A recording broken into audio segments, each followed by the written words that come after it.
Hi, this is Michael Buffer, and welcome to the BoxHard Podcast. Hello, everyone. This is Mikey Garcia. It's the monster from the swamps, Regis Rougarou Prograis. Hey, what's up? This is King Carlos Molina, former IBF world champ. This is Michael, the Bounty Hunter, 2012 Olympian and your people's champ. This is Charlie Edwards, flyweight champion of the world. This is Fast Eddie Chambers, and you're listening to the BoxHard Podcast with my main man, Joey Coastman. Hello everybody and welcome to episode 280 of the BoxHard Podcast. I'm your host Joey Coastman. I'm joined as ever by the main man himself, Mr. Fast Eddie Chambers. He's the last voice on the intro every single week and I wouldn't have it any other way. Eddie, how you doing, my man? I'm good, my brother. How you feeling? All good, my friend. All good.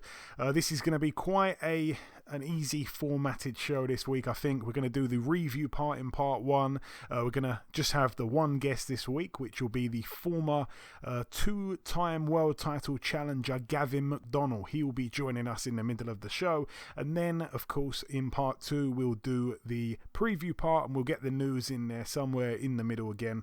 But anyway, with no further ado, let's get on to the review part. We're going to start here at the Wembley Arena in London, United Kingdom, of course.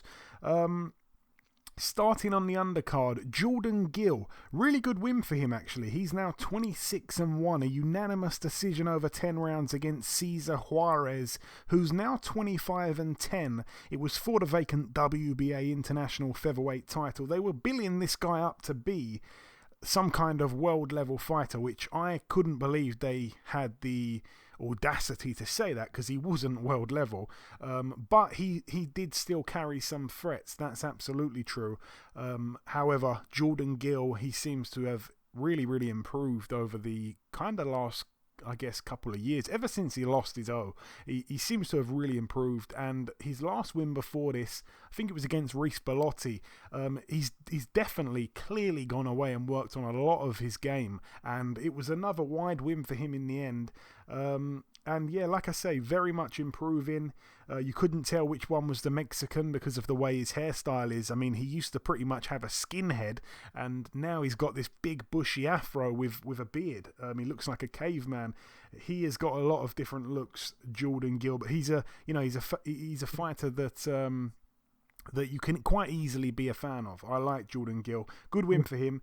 Also on the card, we had Robbie Davies Jr., 20-3 now. He lost a majority decision over 10 rounds to Gabriel Valenzuela, who's now 23-2 with a draw. It was for the vacant IBF Intercontinental Super Lightweight title. Davies Jr. down once in the third round. Valenzuela had a point deducted in the fourth for hitting on the break.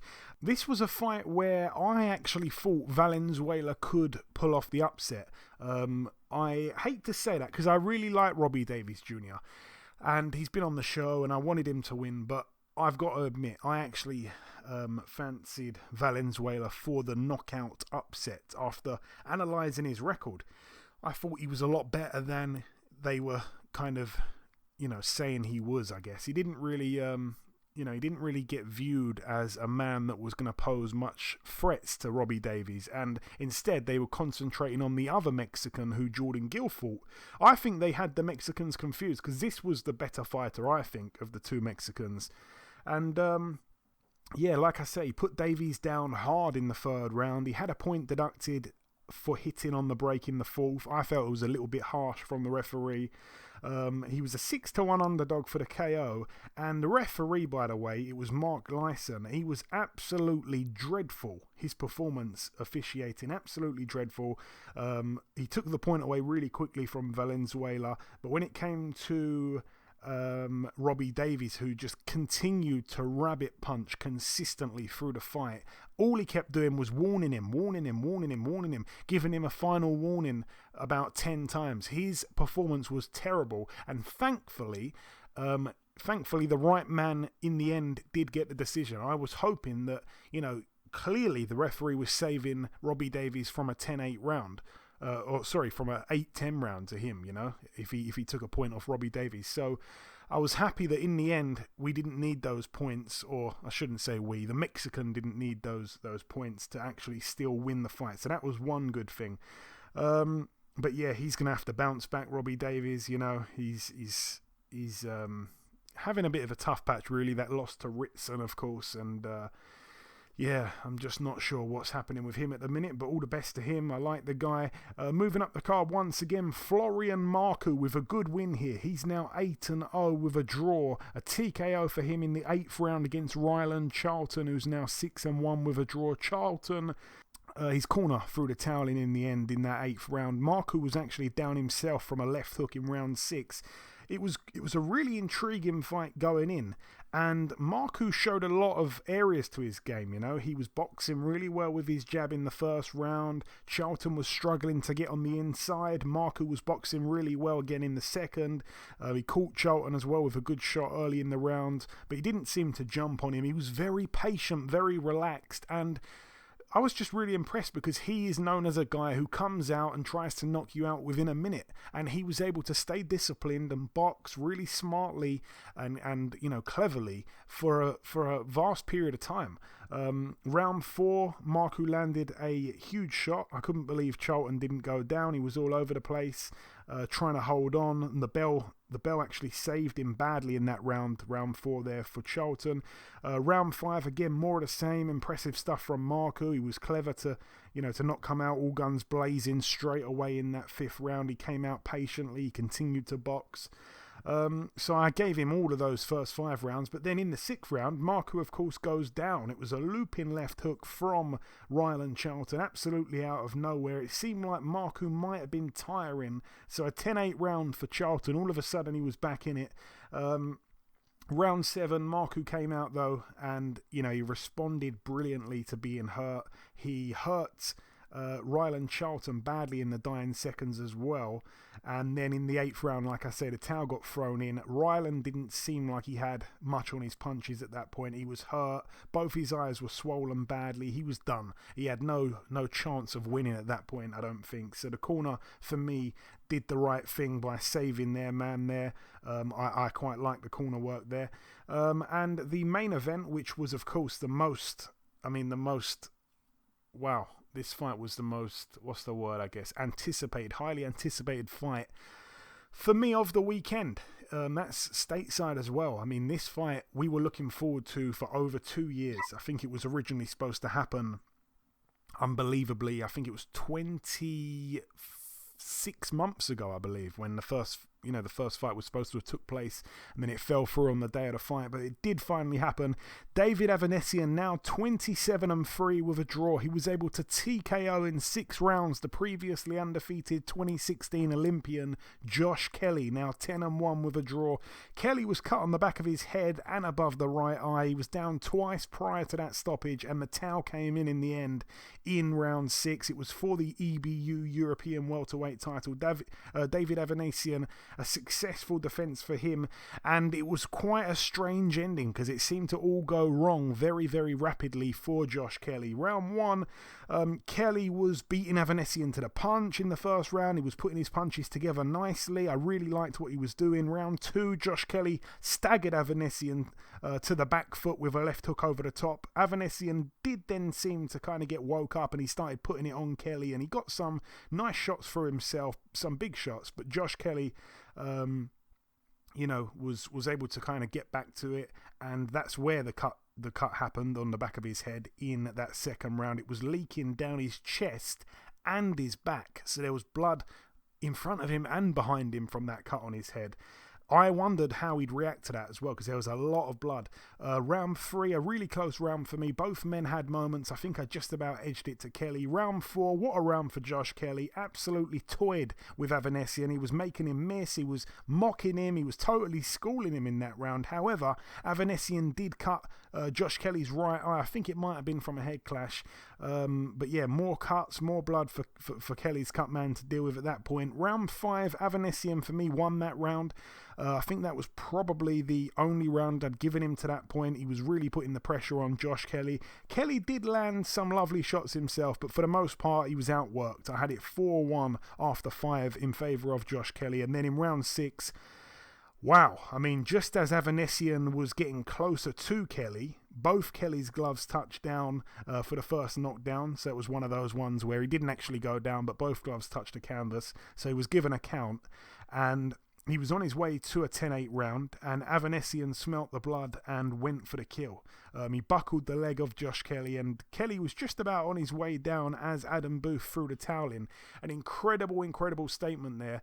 He was an underdog despite being the champion, David Avanesian, and the experience that he has. You know, you cannot buy experience. Josh Kelly was a phenomenal amateur, undefeated pro, but David Avanesian, he's been out there in the States, he's boxed Shane Mosley, he's boxed Lamont Peterson. This is a guy who has for most of his big fights, been travelling on the road. He's been out to Spain and boxed the undefeated big punching Kerman Laharaga, who took apart people like Bradley Skeet and Frankie Gavin. This guy is the real deal. Josh Kelly, I think he can bounce back. I think his next fight, his comeback fight, will be a big one, because I think they have to be careful how they match him now. I still think he's one of the best welterweights we have in the country.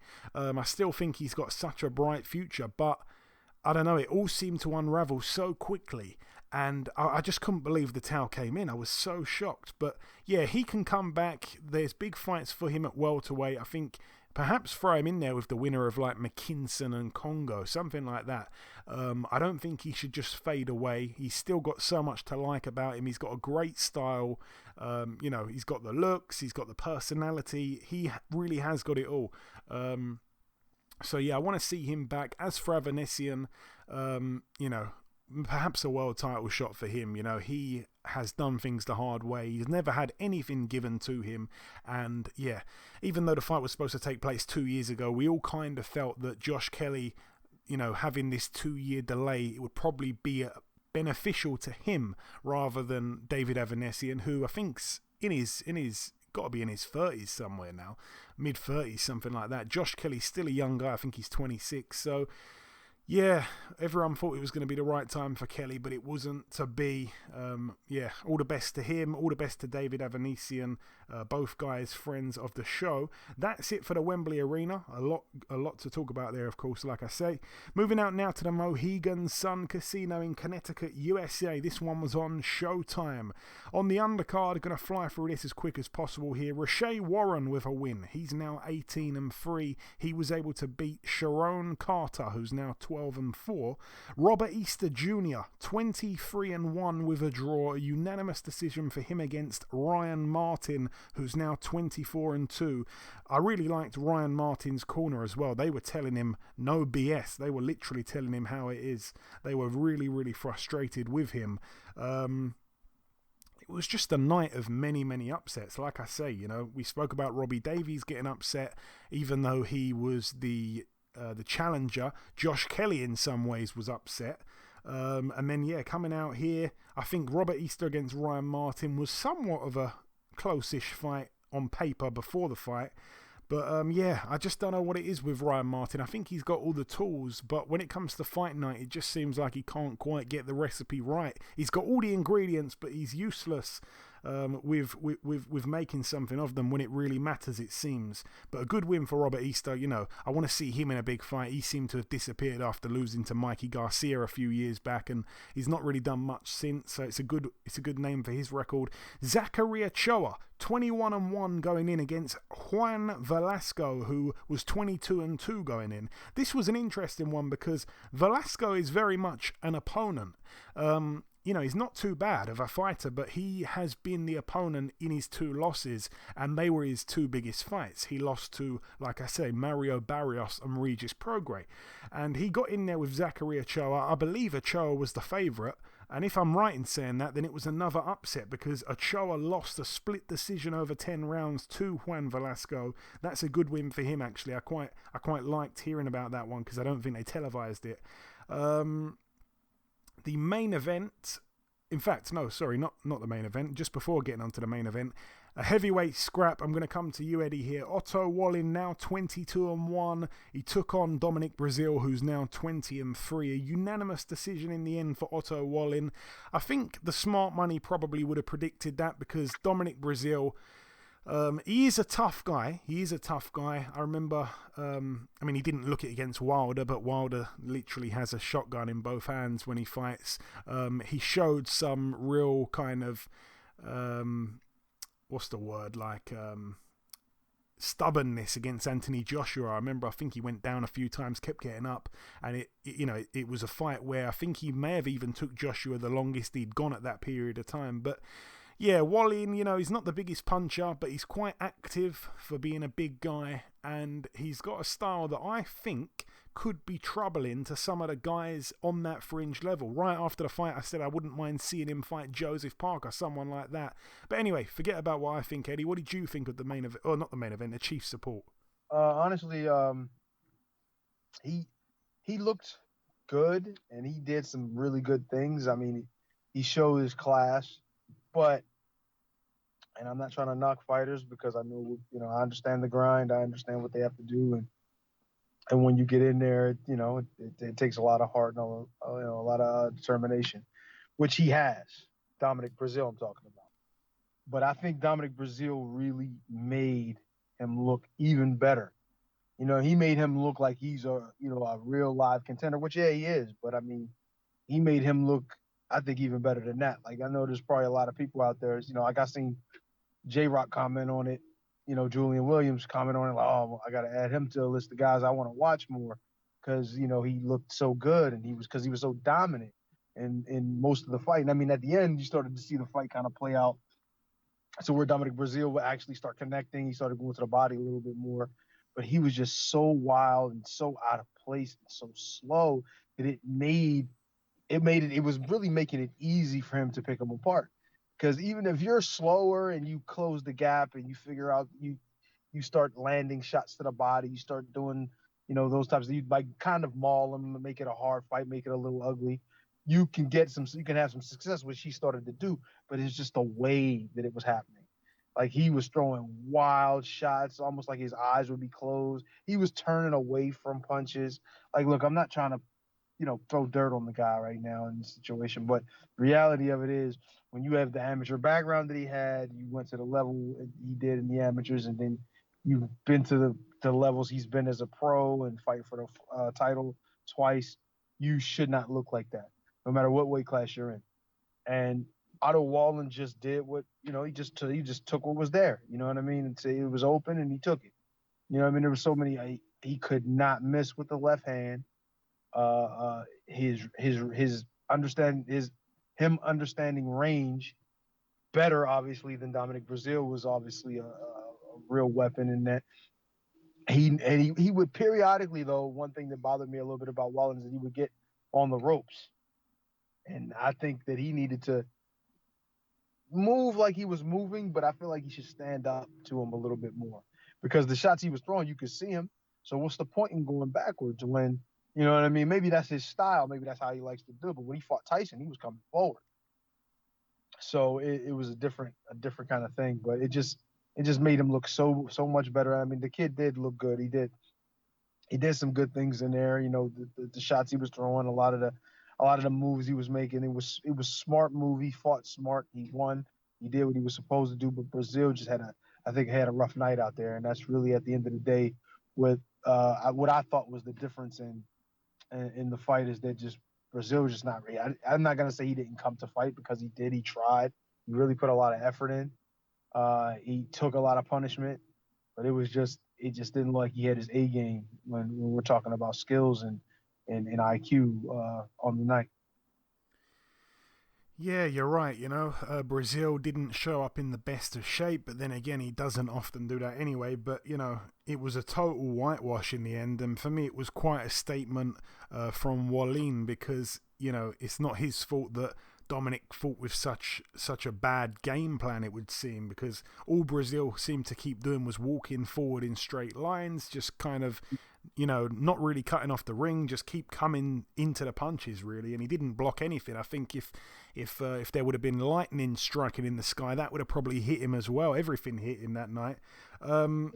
Yeah, I think Wallin, though, is going to be a problem for a lot of guys. Like I say, I wouldn't mind seeing him in with someone even like a Charles Martin. I like weird fights like that. I'm a lover of weird heavyweight fights. I remember before, years ago, really wanting to see Chris Arreola and Derek Chisora fight. I think that would be a weird one. Weird, but extremely exciting. Like, that would have been a great fight to watch. I mean, I agree with you on that one. I mean, a great fight to watch if you want to see them, just somebody beating up on each other, two guys beating up on each other, because that's exactly what that would have been. But I think it would have been a good fight to watch. Yeah, I like those kind of obscure fights with the heavyweights at the back end of the top 10. Like, if you mix, I could sit here all day talking about weird styles and stuff like that in the heavyweight division. But yeah, Brazil, badly bruised eyes. Wallin just frustrated him from early on and just completely outgunned him. The main event, Adrian Broner, he was back. A win for him. Quite controversial in a lot of people's eyes, by the way. He's now 34-4 with a draw. A unanimous decision over 12 rounds against Giovanni Santiago, who has lost his O. He's now 14-1 with a draw. Santiago was deducted a point for hitting after the bell. Can't remember what round that was now, but I think Broner hit him first after the bell, then he retaliated. So the commentators were saying that perhaps both guys should have had a point deducted there, but they only took one away from Santiago. But even with the point deduction, the unofficial score, I think it was Steve Farhood, he still gave the fight to Santiago, and we saw what Broner thought of his scorecard afterwards when he said F Steve Farhood. So what did you think of Adrian Broner's his return comeback fight there, Eddie? He's an enigma.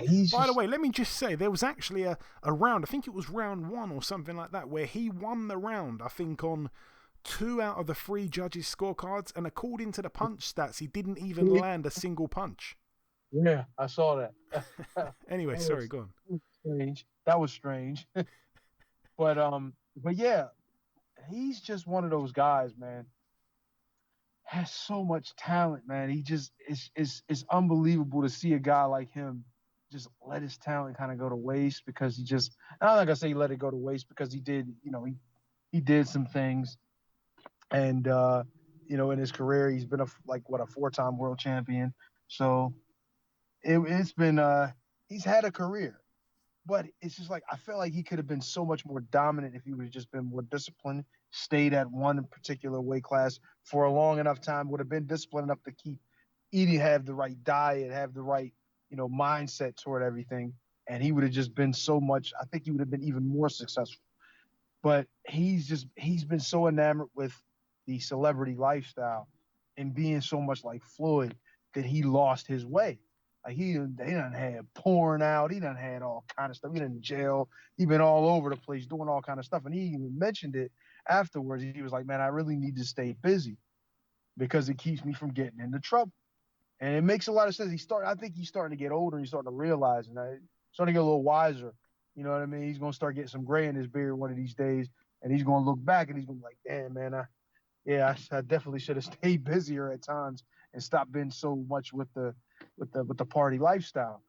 And like I said, he just has so much talent. So when he's doing stuff, you see a lot of the stuff that's going on, and how he's throwing shots off of these awkward moves, and it's like he has it. He really has it. But he's not busy enough.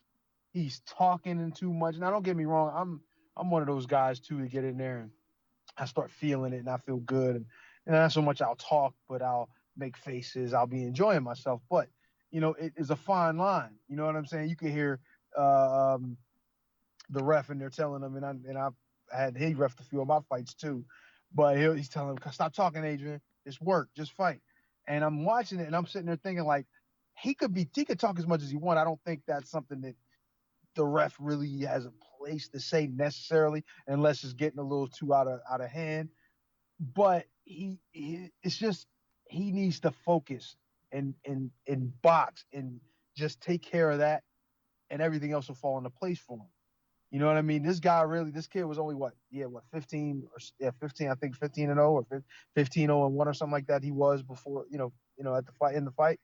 And I mean, at times he was outworking Adrian Broner, and he legitimately had a case to say that he probably should have won the fight. I don't necessarily think so. I think there were rounds in there that were close, but I thought Adrian did better work because he was landing the shots cleaner, but the guy was just busier. And like I said, I understand it because I have that kind of style where I'm looking a lot of times for a perfect opportunity, and there is no perfect opportunity. You just need to take advantage of the opportunities that come up when they do. But so I can kind of understand where he's coming from with some of the moves he made, some of the times he didn't throw shots. But he just needs to, like I said, stay busy, stay focused.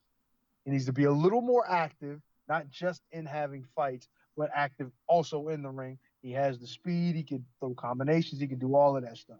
He just really needs to get out of his own way.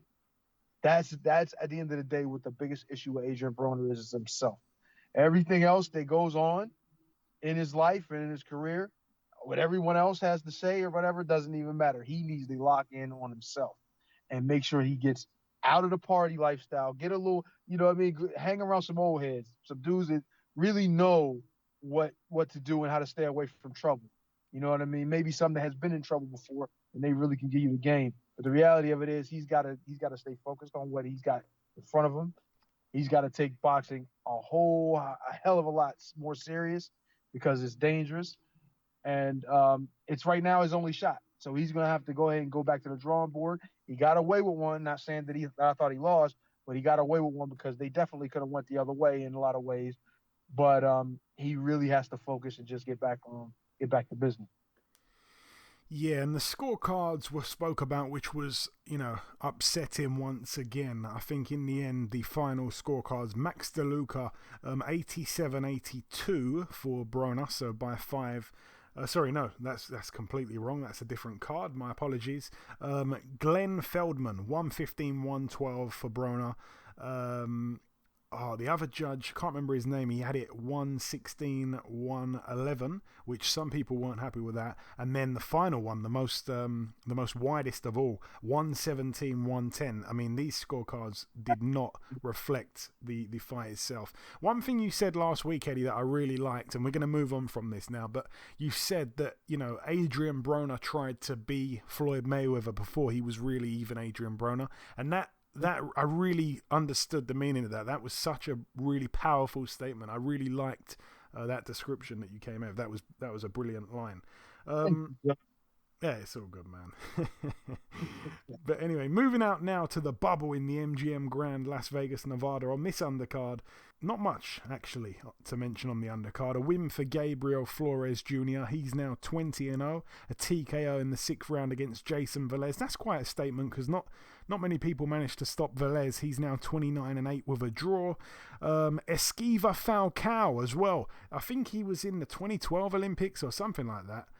He's now 28-0, a retirement win against Artur Akavov. That is a really big statement because Artur Akavov, can't remember who his first career loss was to, but his other loss came to Billy Joe Saunders in a fight where many people thought he beat Billy Joe Saunders, and his other loss was to Demetrius Andrade, where the referee randomly stopped it in the last round with about 30 seconds to go, and it was just a really, really strange decision. There's no way in the world he should have been stopped. So to actually legitimately stop him and have him retire after 4 rounds is very impressive. I want to see more there from Esquiva Falcao, who's now 28-0. And the main event, oh my lord, he made us all eat our words. Another upset on a weekend full of them.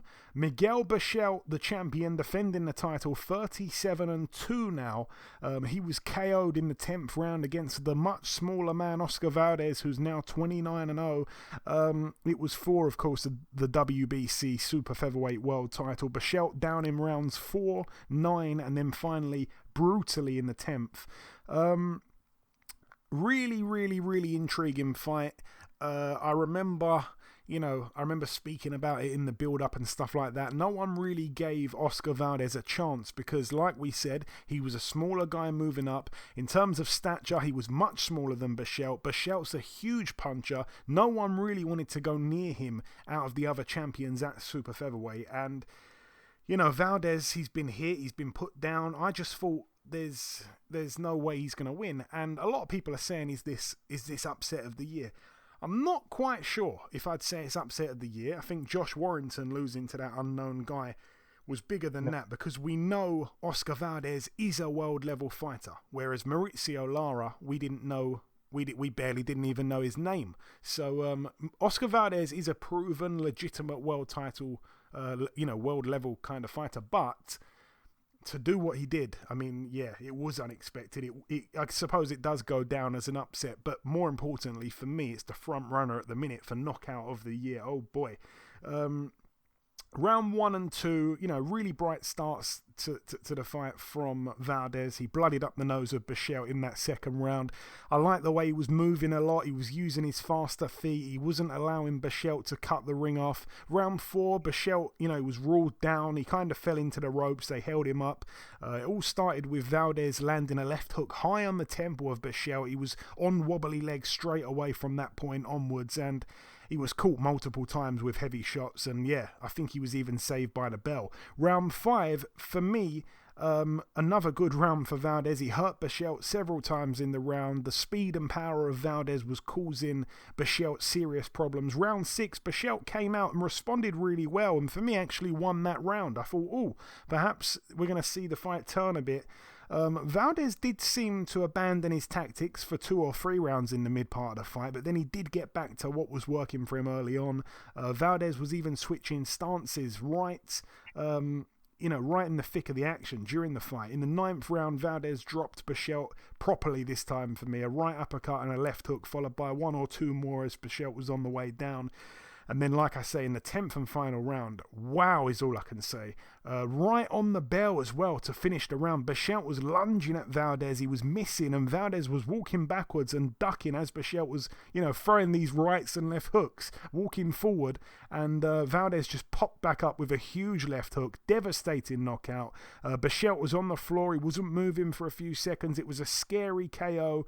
I think we're probably not going to see a better KO all year. Best performance of Valdez's career for me. I would have even said before the fight, I think he's a little bit shot. He's been in so many wars. He's been down a bunch of times against guys he shouldn't have really been down against. And I thought he'd get stopped. He was really disciplined. He boxed like I didn't think he could box. What an incredible performance. Such a smaller guy. He was absolutely brilliant. Him against Shakur Stevenson is a fight that everyone now wants to see. And based upon that, I tell you what, I wouldn't want to bet against Valdez. I'm not saying I'm betting against Stevenson. I'm saying I would not want to bet against Valdez. I didn't think Valdez would have any defense. I thought he'd be getting hit a lot. He was incredible. And he's obviously linked up with Canelo's training team. I forgot the guy's name now. But, what a stable they've now got of Mexican badasses, I'm going to say.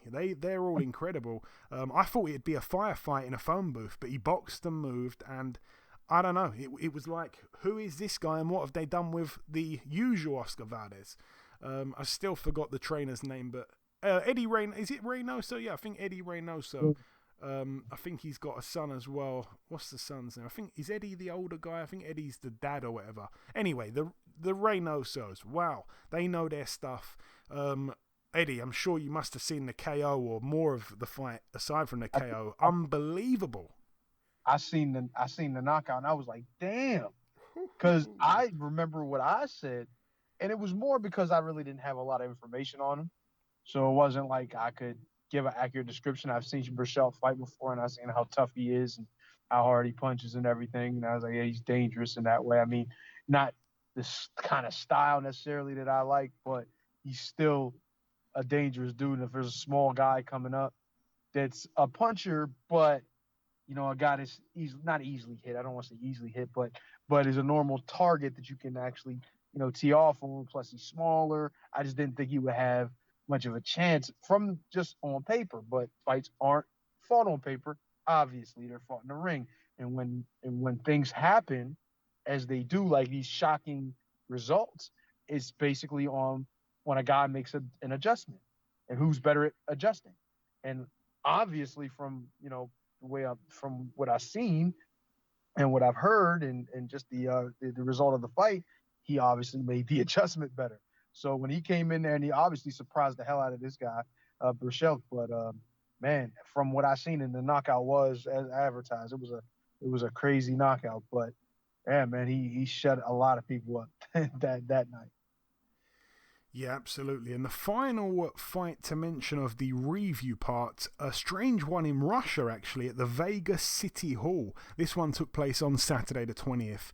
Fedor Chudanov, 23-2. Another fight where I thought he is probably going to win on points or he's going to lose on points. It's definitely going the distance. He boxed Isaac Chilemba, the teak tough. I think he's South African, I think, Chilemba. Anyway, 26-7 with 2 draws going in. A lot of people were scoring the fight on Twitter. I didn't actually watch it, but I knew that it's just a weird fight. Why would Chudanov want to fight someone like Chilemba? No one ever looks good against Chilemba, especially someone like Fedor Chudanov. So it was a weird fight from the off, and it ended in a draw. And a lot of people, like I said, that were scoring it on Twitter had it to Chudanov. And Chudanov, he gets decisions that I don't think he deserves sometimes. So we all expected in Russia, he's going to get robbed. They're going to easily rob Chilemba, who is always in the opposite corner, really. He's always in the opponent corner, So, yeah, he's a bit of a B-side type of guy. I thought they'd rob him, but actually it ended in a draw when perhaps Chudanov should have just won fair and square. But yeah, that's that one. That is it though for the review part. Just before we wrap up part 1, the final thing to do is to welcome our sole guest on this week's podcast. Ladies and gentlemen, please welcome the former European Super-Bantamweight champion and 2-time world title challenger. It is, of course, Mr. Gavin McDonnell. Gavin, welcome back on the show, my man. It's been a while. Yeah, it has been. Yeah, it's nice to be back doing these interviews and back on the scene. Absolutely, it's great to have you back. So, Gav, we last spoke in August of 2018. It was just before that Danny Roman fight. Obviously, you went out to Chicago. You left it all in the ring, which everyone expected you to do. You gave it your best. The scores were close on 2 of the cards, but ultimately you were stopped in the 10th. Just give us a couple words on that. Another big fight for yourself. Yeah, a world title fight out in Chicago. And I mean, I left it all in ring, and end of the day, sometimes you're just beat by the better man, and Danny Roman, that night, he was better than me, and fair play to him. You know what I mean? He got the win and defended his title. Yeah, and I think since then he's kind of proved that he's, a really good fighter. Obviously, he's lost the belt now, but, a very, very good fighter. I don't think he perhaps was known, especially to UK fans, as much back then. Obviously, you've come back with 2 wins against Jamie Spate and Nathan Kirk. Come fight night, though, you'd have been out the ring for 15 months. Your opponent actually boxed twice in 2020. What do you know about Andoni Gago, Gav? Yeah, he's European champion. He has been, well, obviously with this pandemic, he's been champion for a while, so I've been mandated to fight him, I think, for a year. I've watched his videos, his tapes. He's a lot shorter than me. He's not as experienced. I think a lot of things back in my favour. And obviously he hadn't chosen to fight me. I mean, a lot of his fights, he's picked who he wanted to fight and whatnot, but he's got to fight me. So we'll see how he is up against the best. And I remember him boxing Lee Selby a few years back, but since losing to Selby, I think it's fair to say he's improved quite a bit. The fight is obviously taking place in Barcelona in his backyard. That's something that's not in your favour. Have you got any qualms about travelling out there, Gav? No, I mean travelling don't phase a lot of fighters. I mean it don't us. We've been travelling on road. We've been all over. Do you know what I mean? It's and as well, there's no crowd, so it's different if you're going into someone's backyard and they've got 5,000-10,000 of their fans, and you've just got a couple of family members in your team. Then it's different. But this is a fight could be anywhere in the world. Do you know what I mean? bottom line is his corner team and my corner team and TV production. So that's it. So it's as fair as it comes. It's in Barcelona, but it could be anywhere really. And as I said, I think he's improved since losing to Selby. Like you say, he's European champion. He's been champ for a while. Does it give you that excitement that I'm guessing you probably need at this stage in your career, Gav, fighting to become a 2-weight European champion, which I think maybe 1 or 2 people have ever done before in the UK? Yeah, this. You know, when you've been up there, you've had all these big nights, and then when you get beaten, you sort of like get forgotten about and stop getting talked about. And obviously with this pandemic, and we don't know when you're fighting. So to have it all again, it just makes me appreciate it. More than anything, I'm just enjoying it, like just taking it all in my stride, enjoying it, because for a year it's been taken away, the fight game. I'm training all the time. I mean, that's always in me. I love training. So I've always been active, not so much in boxing gym, but at home. I've been training, so it's nice to get fight those, and it does give you that little bit more motivation, what you need. And look at the title I'm fighting for, European title. To win it once was massive. That was my goal. But to do it again at 2 weights, I mean, it makes it special. And what is the end goal, Gavin? I'm guessing it is at some point to get another shot at a world title. You know, right now in Britain, the featherweight division is kind of on fire, I guess. Obviously, with the unfortunate thing that happened with Josh Warrington. Now you've got Galahad and Jazza Dickens fighting for the vacant belt. Have you got any kind of interest in that fight? Do you want to give a prediction, if anything?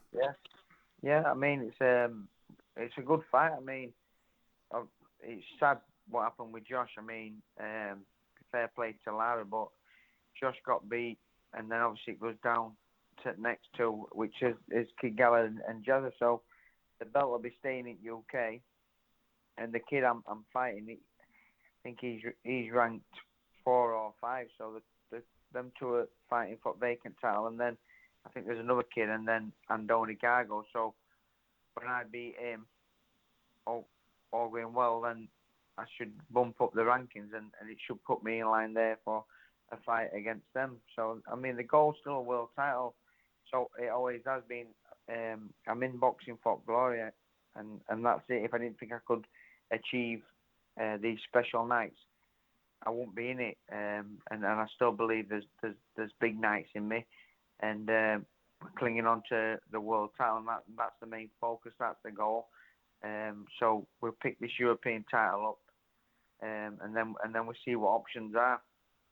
And I've got to ask, how's your brother Jamie getting on? I remember speaking to him just before he went out to Japan to fight Inoue, but I haven't spoke to him since. How's he getting on, Gav? Yeah, he's doing well. He's just like everyone else, just plodding on with life. It's a missing gym. He comes down, does a week or two, and then obviously we went back to work doing plastering. Just like everybody else, pick tools back up while it's all going off, and all going well, he can get some momentum in gym and get a fight day himself. Okay, fingers crossed. That'll be an exciting comeback as well. I saw you did some rounds with young Campbell Hatton. Obviously, you know, it's going to be just huge public interest seeing his career develop. Just give me a couple words. What was that like? How bright do you think his future will be, Gav? He's very good, young Campbell. It was nice to go down there because obviously we've just been in our gym, so we went down there with Matthew and Campbell and a couple of Ray and Lee. We went down and done some sparring. It was nice to get some outside sparring, and just seeing young Campbell, like, it'd be nice to get another. I said to him while I was down there, it's not like another Ricky Hatton because you're your own fighter and whatnot, but like to get somebody who could have the following like that, you know, like the Josh Warrington, he will get momentum, but to have someone like that, and I said to him, I'd be following him all over, all going well, and he is a good fighter, do you know what I mean? He ain't even had a fight yet, and he's a good little fighter, so I'm looking forward to watching his progression, and I'll be there supporting him all the way. Yeah, brilliant words, as we all feel the same. Just finally, Gav, before we let you go, if you've got any closing words, like I say, it's been quite a while. It's been over 2 years since we last spoke. If you want to sign out with any words to the listeners, or you want to thank any sponsors, or whatever you want to do, the floor is yours, my friend.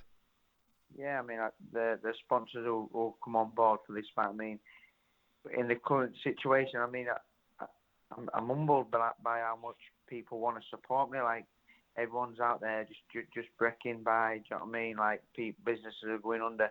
The amount of support I've had from businesses. I mean, we've had a lot of interest coming on board to help me. And it's like I say, it's only my dream. It's nobody else. But everybody seems to be wanting to help me, and I can't thank them enough. Come fight nights, I mean, they'll be plastered all over my kit, so you'll see them all. But you can't thank your sponsors enough. They all know who they are. And but like as well with the fans, I mean, all going well, we can get boxing back to where it was.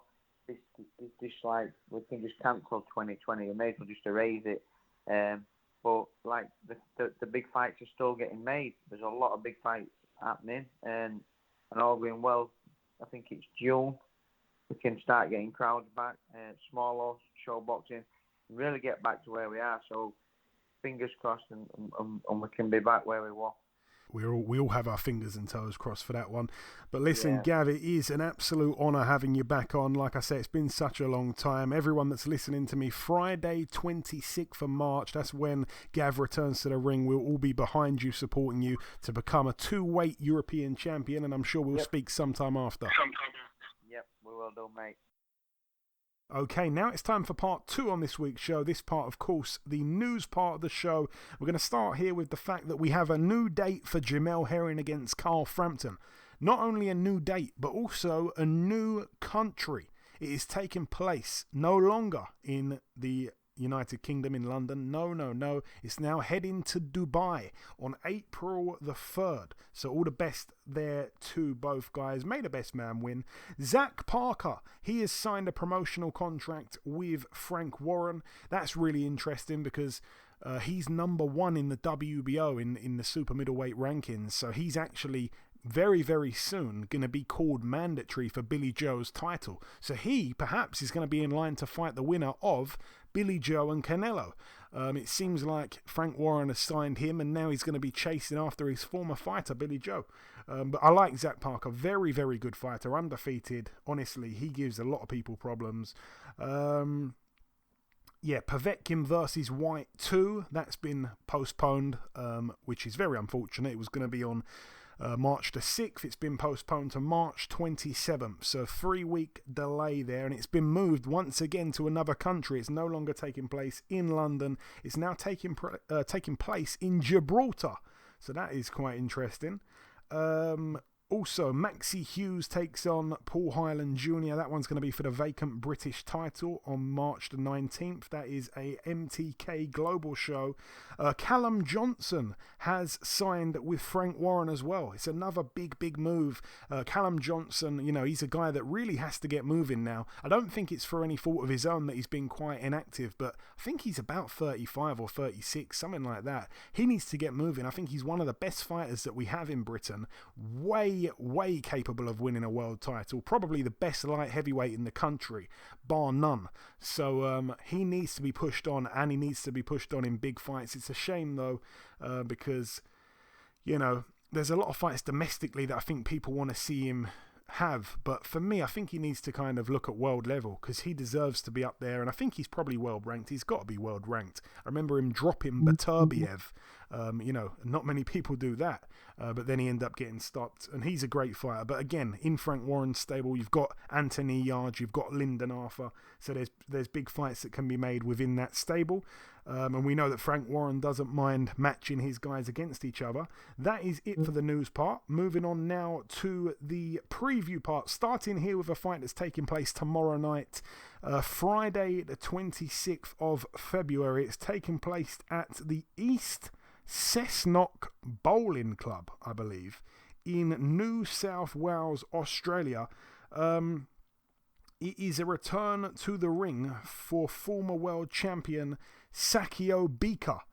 He hasn't boxed since 2017, so he's back after 3.5 years-ish out of the ring.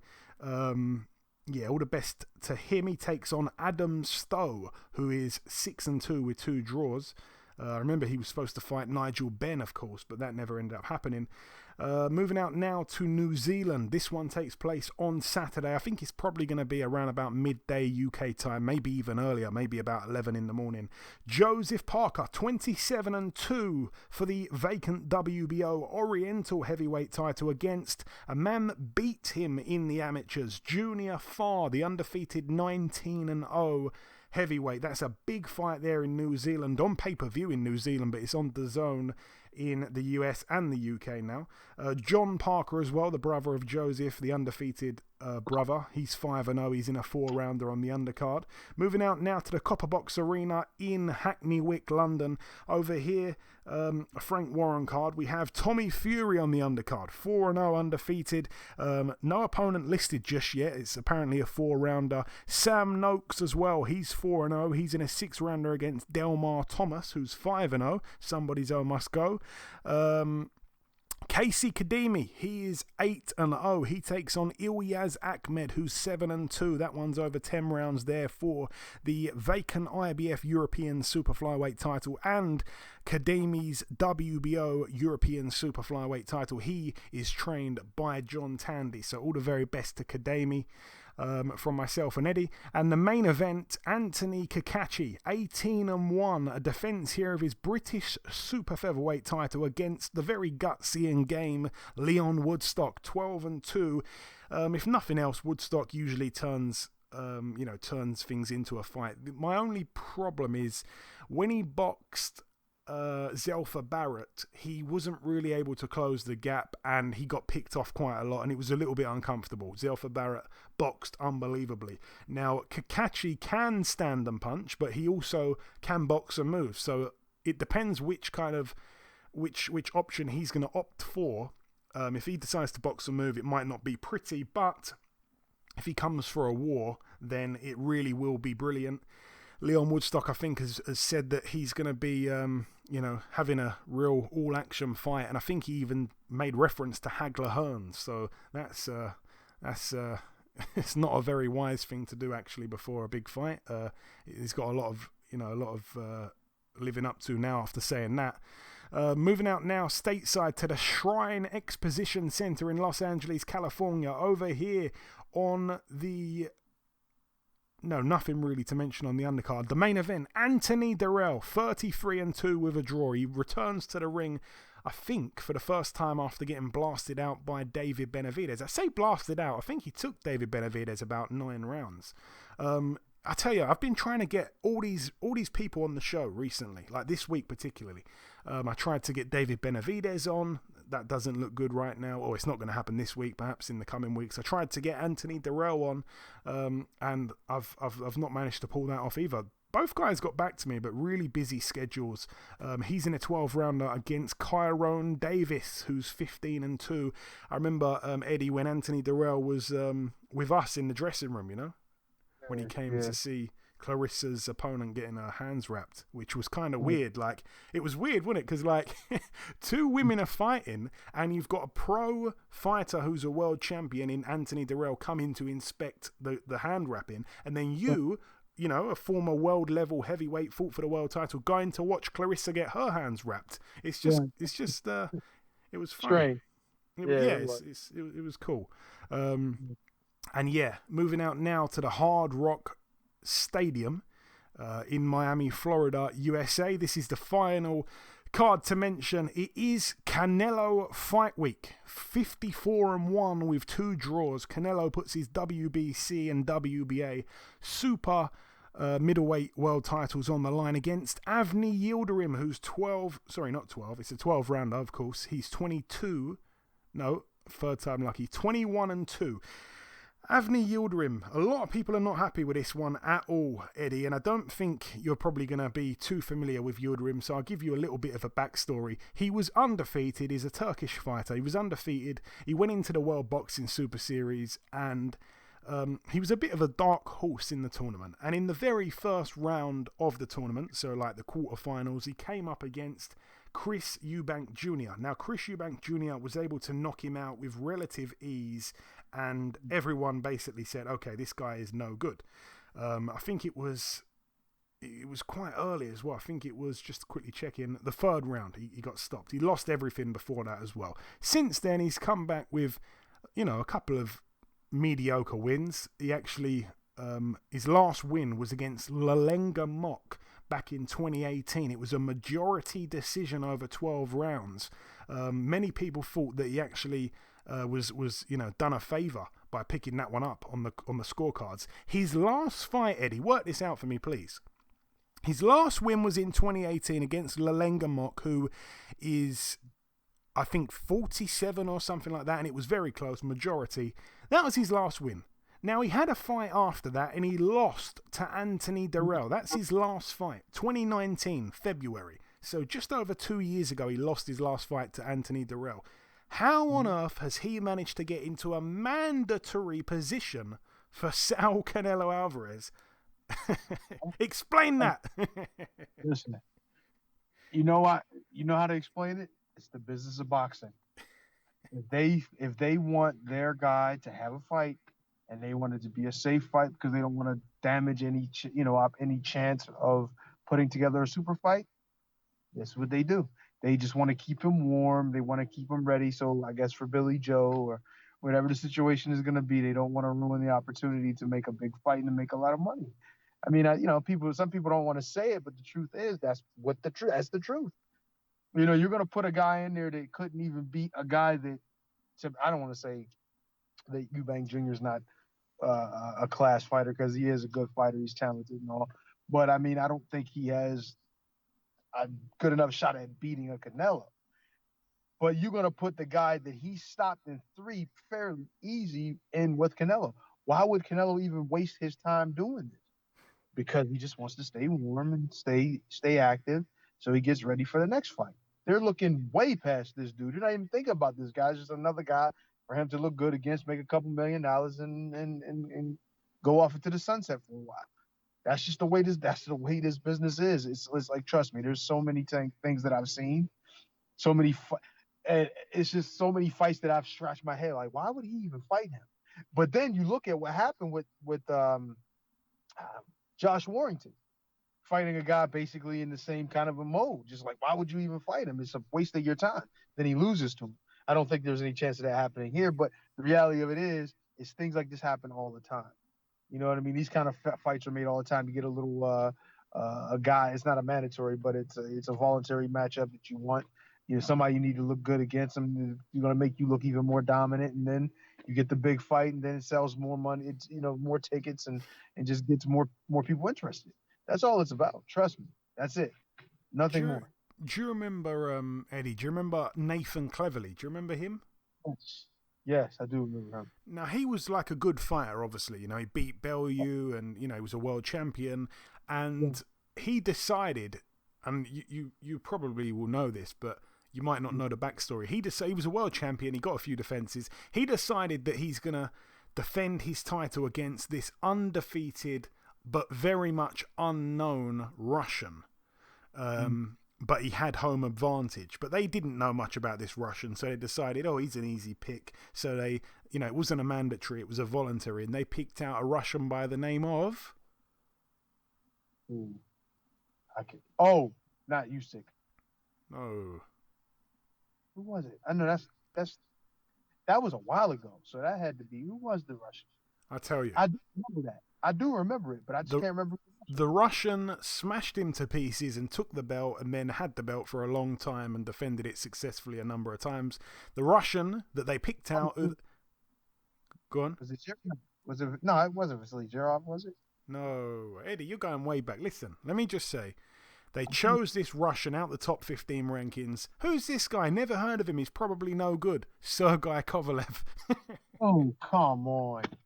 I do remember. Like, what? Oh, yeah, that's right. They were fighting at 75. What am I thinking? My bad. My bad. And you know what?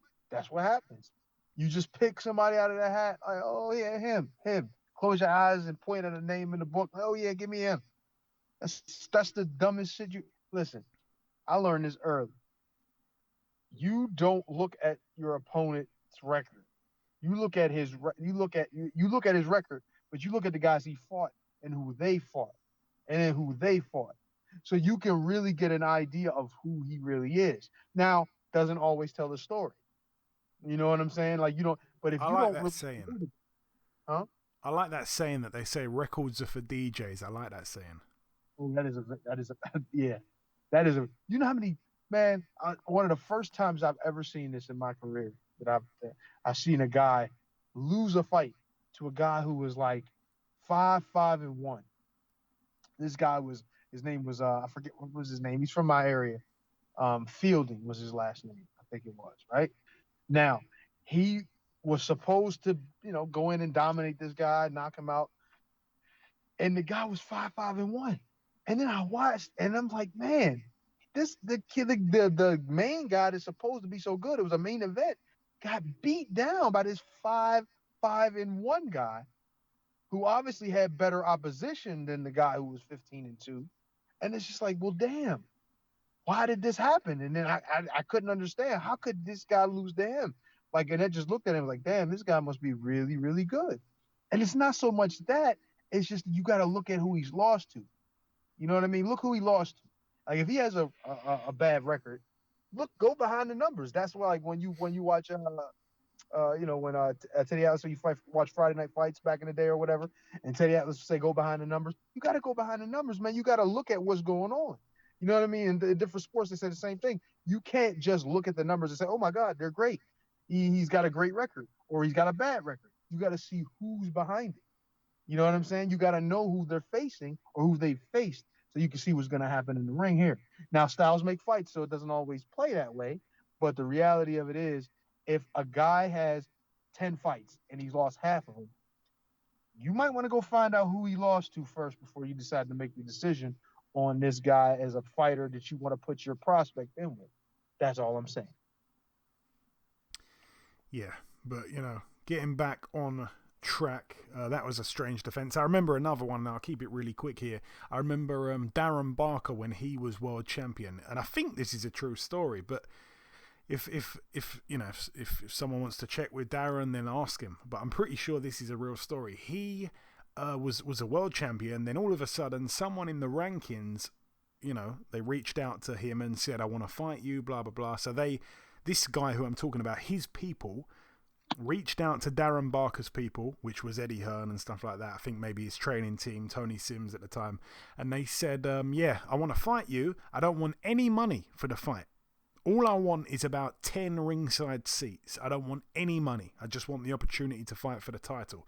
Now, when Darren Barker heard this, he's like, what? This guy's crazy. I'm going to have all the money in the pot? Yeah, let's do the fight. Well, when his training team did what they do best and did a bit of research and realized that the man that is asking for the shot is Gennady Golovkin, they turned it down. Yo, that just made me laugh. Yo, that's just funny because it's like, if somebody's that confident to say, hey, look, man, don't even give me money. Just let me get the opportunity for the title. I just want to see if I have what it takes to win the title. And you find out, like, wait a minute. I heard of this dude before. Oh, yeah, he's a world beater. It's like, you know what? Let's leave him alone. Let's hold on to this gold a little bit longer. That's just the way it goes, man. Yeah. That's great. If I ever heard somebody say that to me, I'm definitely gonna go behind the numbers and check these people out. But yeah, they obviously turned down the fight on his behalf, and I think he says that's like the best thing the best thing that has ever happened in boxing, that they've turned down that fight for him. That was a very, very clever choice.